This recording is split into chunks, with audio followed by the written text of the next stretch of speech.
श्रीराम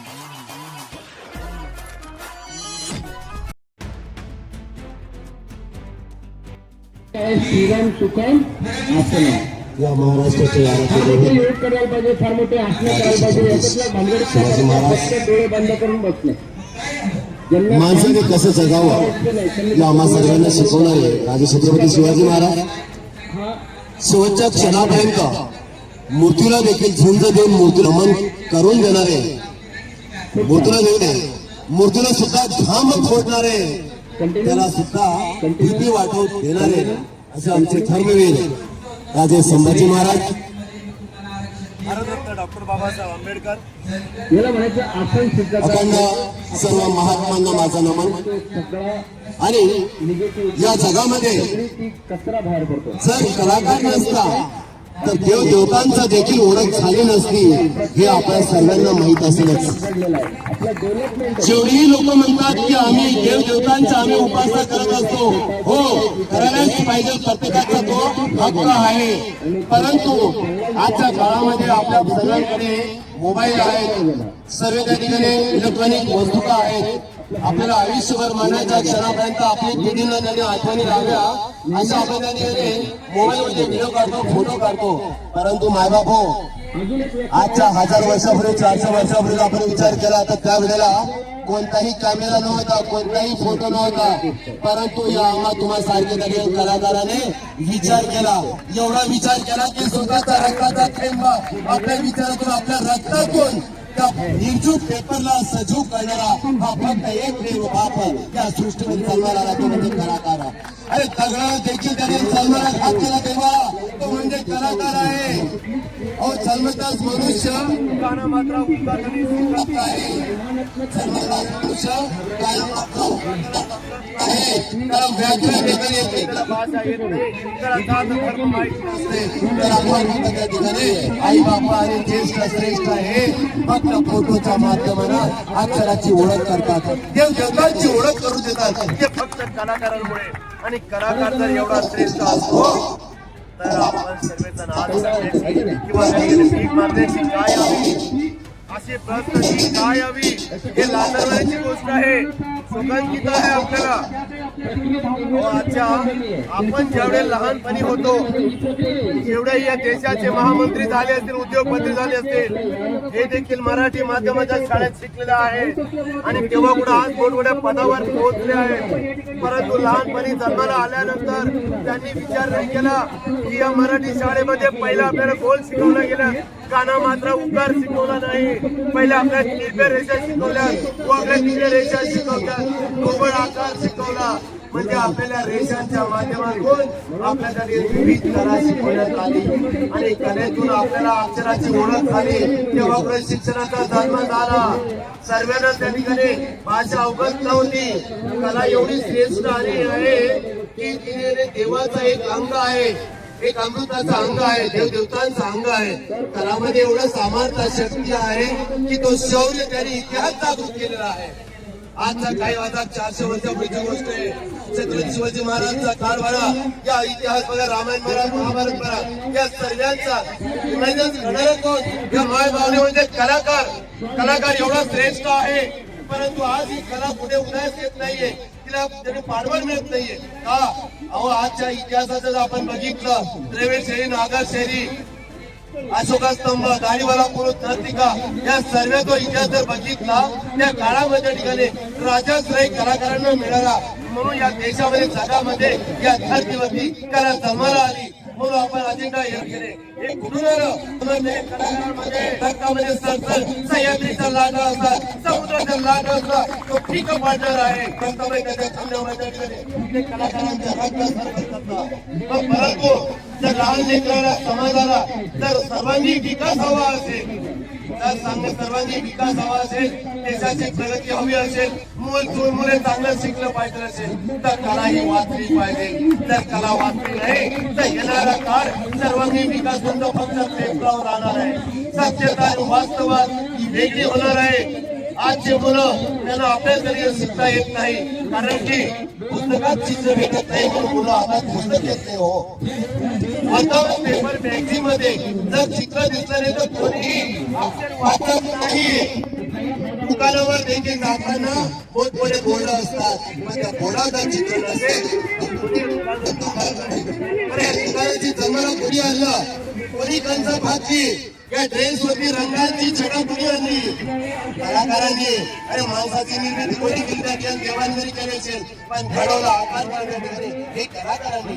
आपल्या सारी सृष्टीला नवीन ओळख देणारा म्हणजे हा कलाकार आहे. कलाकार हा श्रेष्ठ आहे. सर्व जाती धर्मामध्ये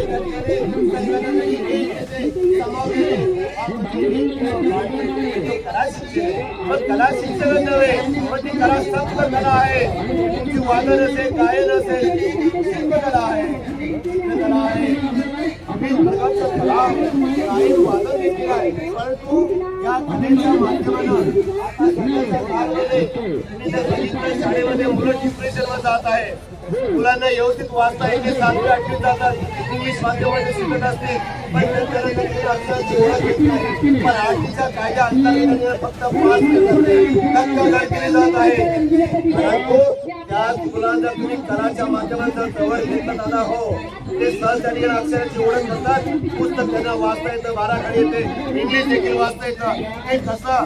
कलेच्या माध्यमानं. पण जर कला एवढी सोपी आहे, मग हिला कसं साईडला घेतलं जात आहे का? जणू काही आम्हाला सावत्र भाऊ म्हणून वरलेले आहे की काय एवढा अन्याय फक्त कलाकारांवरती? या संत महात्मांची ओळख करून देणार त्या ठिकाणी हा कलाकार आहे दादा.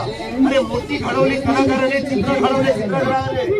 सर्व सृष्टी प्रत्येक जगाच्या या पाठीवर जन्माला आलेल्या प्रत्येक माणसाला माहित आहे की कला आहे म्हणून अमृत आहे, कला आहे म्हणून देशाची ओळख आहे. पण या कलाच्या माध्यमानं मुलांची वाटते दादा, हो मुलांना कागदपत्र खायची गरज नाही. अरे फक्त कला शिकण्याला चांगली शिकलं ना, मुलगा ऑटोमॅटिक चांगलं शिक्षण घेत असतो, आनंददायी. मुलांच्या ठिकाणी सुसाईड करायची गरज नाहीये. कारण का? कारण की त्याच्या अंगी कला असते. आणि आपले पूर्वज म्हटले आहे, माझ्या लेकराच्या अंगी जर कला असेल तो जिथं लाट मारेल तिथं पाणी काढेल. ही सत्य आपल्या पूर्वजांची म्हण आहे दादा. आज मुलांना कधी शाळेमध्ये साधा सिंपल वाचताना लिहिताना त्यांना प्रत्येक गोष्टी चित्रकलेशिवाय सोपं जात नाहीये. अहो तुमच्या पीपीडी सुद्धा चित्रकलेच्या माध्यमाने कार्टून मध्ये अॅनिमेशन आहे, कमर्शियल आहे. एवढी जर कला तरी सर्व समृद्ध आहे, मग ती सर्वांनी विकास जर ते करू शकते, मग त्या कलेला कधी एवढं अन्याय होणं हे सर्वात मोठं महापापाचं आहे. म्हणून मी शासनाला विनंती करतो, आपण आमचे मायबाप आहात, आमच्या येणाऱ्या पिढी या जगाचा प्रत्येक मूल हा कलेच्या माध्यमातून अक्षरांची ओळख करत असतो. कलेच्या माध्यमातून माणसाला जन्म होत असतो. योजकांची ओळख करून देणारा हा फक्त कलाकार आहे, कोणी कंपनी नाही. अरे कंपनीचा डायग्राम बनवणारा हा कलाकार असतो. अरे चित्र काढणारा काय हा कोण असतो? किंवा मंडपाची रेखांकन करणारा, बिल्डिंग बनवणारा हा सुद्धा कलाकार आहे. तर कलाकार हा गल्ली घरामध्ये कला रक्ताच्या थेंबामध्ये राजश्री कलाकारांना होता दादा, हो म्हणून इतिहास जागृत झाला. म्हणून अजिंठा येरूळ सारख्या जागृत कशा झाल्या? मग तिच्या नावाखाली आपण तरी काय करतोय? इतिहासाचं पुस्तक तरी साम्राज्य दाखवतोय. पण कुठं जर असं जर चालणार येणाऱ्या काळामध्ये कलाकारांचं स्थान नसेल ना, तर नक्कीच मुलांवरती मोठा अन्याय होणार आहे.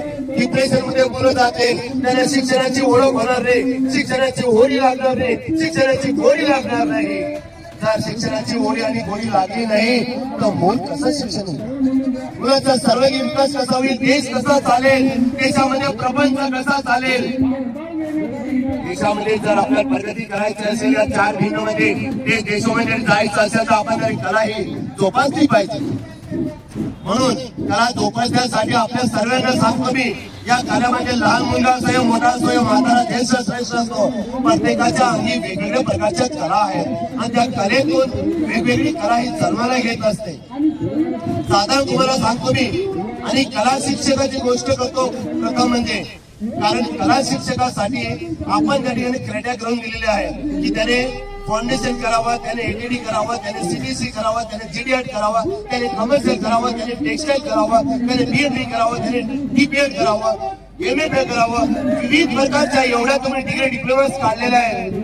परंतु शाळेच्या लेवलवरती मुलांना एलिमेंटरी इंटरनेटची जे आहे गव्हर्नमेंटच्या शासकीय अंतर्गत आपण जे कोर्स घेतो आणि त्या माध्यमातून आपण 10वीला मार्क देत असतो, ग्रेड देत असतो. जर तिथे शिकवणारा जर कला शिक्षक नसेल दादा हो, तर कसा तो मुलगा एलिमेंटरी इंटरनेट पास करेल? जर एलिमेंटरी इंटरनेट झाला नाही तर ड्रॉइंग केलं जाईल कसं? ड्रॉइंग केलं जर झाला गेला नाही तो पुढच्या पिढीला ड्रॉइंग शिक्षक जन्माला येईल कसा? कलाकार कसा जन्माला येईल? सगळ्यात मोठे सुखांतीचं वाटतं की आज कलेविषयी किती बोलावं, बोलता बोलता अख्खा समुद्र देखील आटू शकतो. एवढी गाथा आणि गीता या शास्त्र आणि शस्त्रमध्ये आपल्याला नक्कीच कळेल की कलाचा उल्लेख काय आहे. अहो साधू संतांनी महात्मांनी कलेचा उल्लेख केलेला आहे, मान सन्मान केलेला आहे दादा हो. म्हणून माझी असं विनंती आहे शासनाला आपल्या सर्वांच्या माध्यमानं की कला ही तात्पुरती फक्त लहान मुलांसारखं समजू नका. या कलानं मनुष्याला जीवन जगायचं कसं, जीवनामध्ये घडायचं कसं, शास्त्र गीता गाथा आणि सर्व महात्मांच्या ओळख करून देणारा हा कलाकार आहे. देशाला देखील एक नवीन चालना आहे, एक प्रगती, एक मिसाल आहे. आपण जेवढे त्या ठिकाणी एरोप्लेन गाडी घोडीचा विचार करतो दादा हो, याचा डायग्राम ड्रॉइंग करणारा हा कलाकारच आहे. अहो तो कपड्याला सीधा सिलाईन करणारा, ड्रॉइंग करणारा हा कलाकार आहे.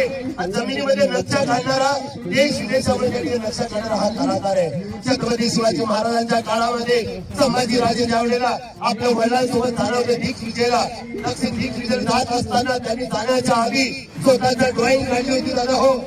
आपल्याला इतिहास माहित असेल, इतिहासात त्यांनी त्या ठिकाणी ड्रॉइंग नक्षा काढला होता आणि सांगितलं होतं या नक्षाच्या माध्यमातून जर आपण केला तर दिग्विजय आरामाने लवकर करू शकतो. एवढी सत्यता माझ्या राजाला माहित होतं. माझ्या राजाने कलाकाराने एवढा अस्त्र दिला.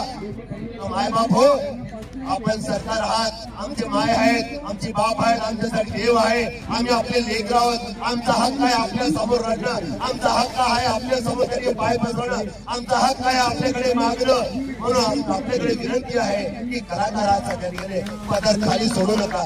पदर जर एखादा खाली सुटलं झाला हो तर त्या ठिकाणी काय होईल? येणाऱ्या काळात त्या ठिकाणी शिक्षणाची व्याख्या देईल हे नक्कीच मला सांगतो.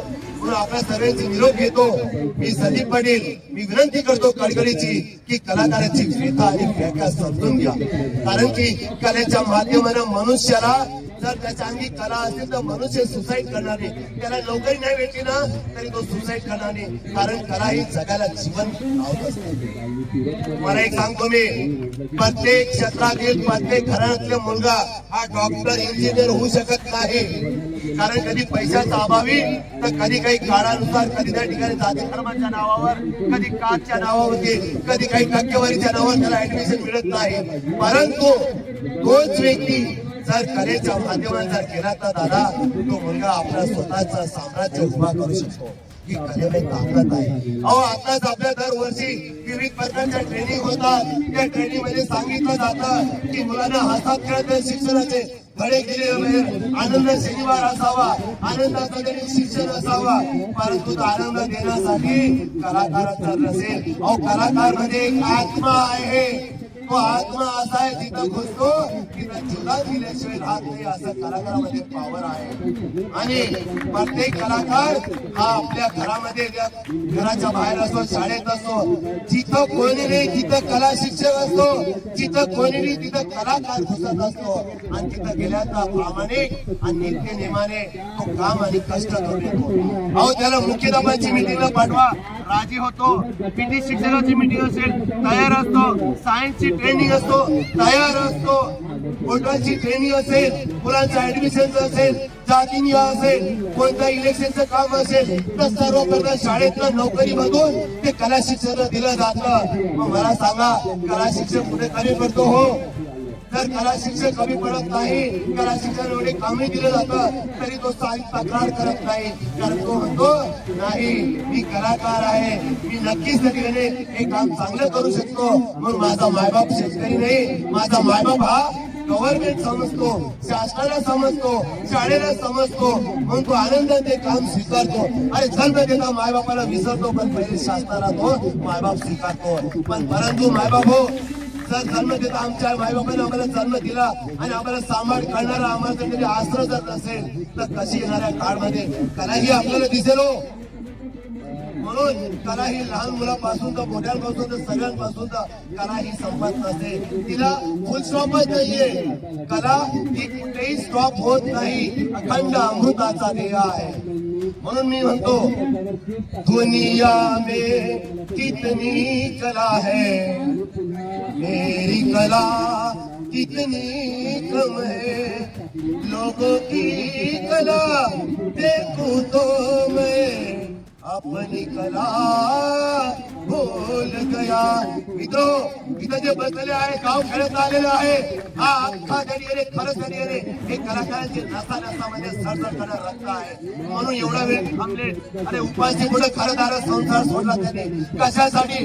या पंडाळमध्ये बसलेले उन्हातानामध्ये अरे किती कटळीचं उन्हाच्या झापा बसताय, किती लोक जडियाने उष्ण खातामध्ये जाता आहे. कधी पाण्याचा मध्ये तर कधी विविध प्रकारचा नाद त्रास होतो, कधी कोणी व्याधीनं भरलेलं आहे, कोणी व्याधीने त्रास देत, तरी देखील त्यांनी सर्व साईडला ठेवलं आणि स्वतः फक्त कलाकारांना न्याय मिळावा हे मायबापाकडे हक्कासाठी आलेलं आहे. म्हणून मायबाप सरकार माझी विनंती आहे की लवकर तात्काळ त्या ठिकाणी कला शिक्षकांचा तोडगा त्या ठिकाणी काढावा आणि कला शिक्षकांनी भरती करावी. जर जिथं कला असेल तिथं आनंददायी शिक्षण नक्कीच घडेल आणि आपला हा देश हा एक सुख समृद्धी आणि आपल्या मनासारखा घडेल एवढी माझी गॅरंटी आहे. जय हिंद, जय महाराष्ट्र, जय भारत. माझ्यासाठी लढणार तेही माझ्याकडे यायचं